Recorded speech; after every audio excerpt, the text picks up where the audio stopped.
Hey, what's going on, Guardians? TBL here, and the Curse of Osiris is live. It's in full swing. And along with it, of course, came a database update for the World of Destiny. And in that database update, we got a bunch of brand new exotic weapons, exotic armors, and other items added to Destiny. And over the course of this video, we're going to be going over all of the weapons and armor that really aren't tied to a quest, at least as far as we know right now, that were updated and put into the database today. So without further ado, let's just go ahead and dive right on into it. First and foremost is, of course, the Crimson Exotic hand cannon. This is that Red Death style hand cannon, and it's definitely a great callback. The Crimson is a 3-round burst hand cannon. We've never really had anything like that before in the World of Destiny, at least that I can remember. So it's a 3-round burst hand cannon, and its special ability allows kills with the weapon to heal the wielder. That's right, that classic Red Death ability is coming, but it's also got a second part there. Precision kills will also refill the magazine.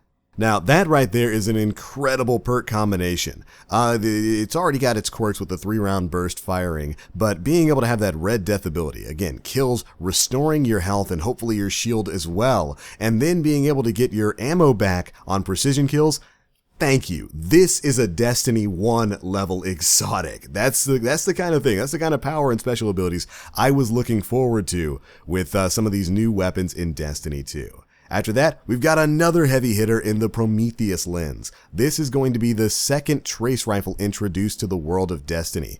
It's a solar damage weapon with these abilities. First up, we've got Prismatic Inferno, where this weapon fires a solar trace beam and generates a damaging heat field that grows while the weapon continues to fire. Beyond that, its special perk is called Flame Refraction, where kills with this weapon return a fraction of the ammo used to the magazine, extending the beam's duration. So this is really a two-parter here. So it's going to fire a beam of damage, of heat damage, that generates a bit of an AoE effect that hits anything in that area. And if you get kills with this weapon, it puts a bit of ammunition back into the magazine so you can continue firing. This is going to be a great DPS gun and just a great ad control weapon overall in PvE, and I hear it hits really hard in PvP. Can't wait to get my hands on that one. After that, we've got the return, of course, of the Telesto. Fusion projectiles from this weapon will attach and detonate with a delayed void blast. That same perk you remember from Destiny 1. However, there is one change. Multi-kills with this weapon immediately reload your equipped kinetic and energy weapon from reserves.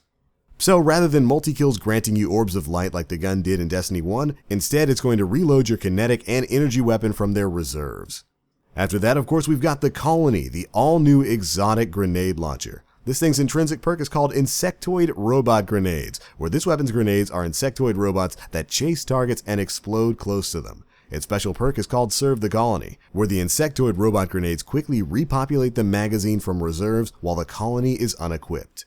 So if you swap away from this weapon, it's going to start refilling its own magazine. Definitely a huge ability for a weapon like this.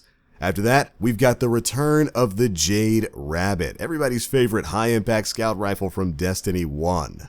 And don't worry, it's not a PlayStation exclusive this time around. With this gun, you can chain body shots to gain bonus damage on your next precision shot and return ammunition to the magazine. Pretty much the same ability this gun had back in Destiny 1.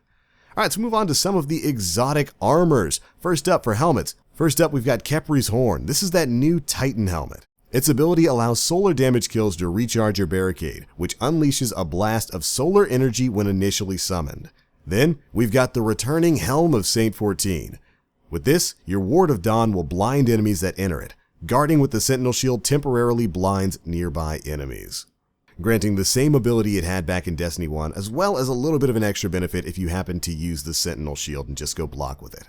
After that, we've got the returning Graviton Forfeit. This helmet increases the duration of any invisibility effects. Your melee will also recharge faster while you're invisible.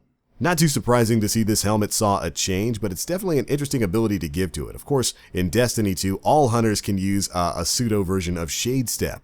So this giving you increased duration for invisibility and allowing you to recharge abilities faster while you're invisible, definitely an interesting change. And then for Warlocks, we've got the Stag. Yeah, that's right, the Stag. Out of all of the exotic helmets from Destiny 1 for Warlocks, we bring back the Stag. Anyways, it grants rift energy when you're critically wounded, and on your death, creates a brief healing rift on your corpse. So, if you keep getting bopped in the raid, at least you'll drop a rift for your allies. Should help them res you a little bit better. Next up, we've got one new exotic chest piece in the Vesper of Radius. This exotic Warlock chest piece causes rifts to release an arc shockwave when cast, and rift energy will recharge faster when you're surrounded by enemies. And overall, it's a pretty cool looking chest piece. I kind of like the gold accents in the very front of it. After that, we've got a trio of exotic gauntlets that share similar names for each of our main character classes. Each of these has an ability that ties in and grants benefits to other people in your party who are using Aeon gauntlets. For Titans, we've got the Aeon Safe. With these, summoning a barricade will grant the following to nearby Aeon cult allies: extra grenade energy to Warlocks, barricade energy to Titans, dodge energy to Hunters, and other allies will receive a fraction of the shared energy. And those are the general benefits you'll get from the other Aeon gauntlets as well, just with different summoning mechanics. For Warlocks, we've got the Aeon Soul gauntlets. With these, throwing grenades will grant the following to nearby Aeon cult allies: extra grenade energy to Warlocks, barricade energy to Titans, dodge energy to Hunters, and other allies, of course, again will receive a fraction of the shared energy. It's basically the same thing for Hunters out there. You'll be having the Aeon Swift gauntlets, where dodging will grant the same benefits that the Aeon Soul and the Aeon Safe both put out. After that, we've got the return of the Ophidian aspects for Warlocks. With these gauntlets, weapons will ready and reload very quickly, and your melee range is going to be extended. Which sounds perfect to me. My reach as a Warlock has been feeling really short ever since we got that nerf. And finally, for Hunters, we've got the return of Shinobu's Vow, which improves skip grenades and grants you an additional skip grenade charge.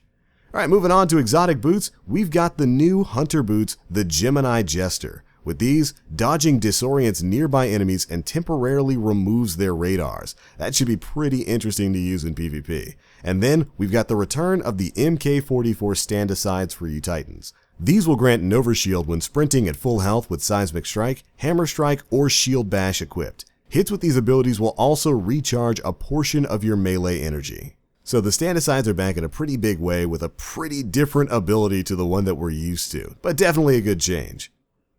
After that, we've got a list of some brand new ghost shells as well. We've got the Cosmos Shell, which grants a 10% XP gain across all sources, the Electronica Shell, which increases loot from public events on all destinations, the Fire Victoria Shell, which generates gunsmith telemetry data on any elemental weapon kills at an increased rate, the Star Map Shell, which detects caches within a 50-meter range and increases glimmer gain, Sagira's Shell, which detects caches and resources within a 75-meter range on Mercury. And by the way, I'm so happy we get the shell for Sagira. When we initially got to meet her and Osiris in that trailer, everybody was saying they wanted their ghost to look like that. So we actually get a chance to morph our ghost to look like Sagira. And finally, the Fastlane Shell, where your vehicles take less time to summon and reload your weapons while you ride.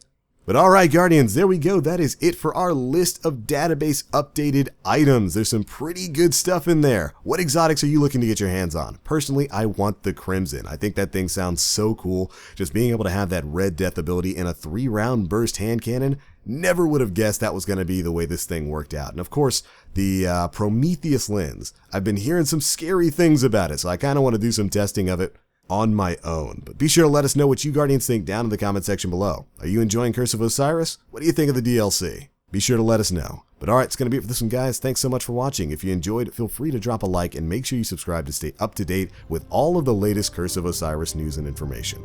That's it for this one. As always, I am the Black Link. You Guardians, stay frosty.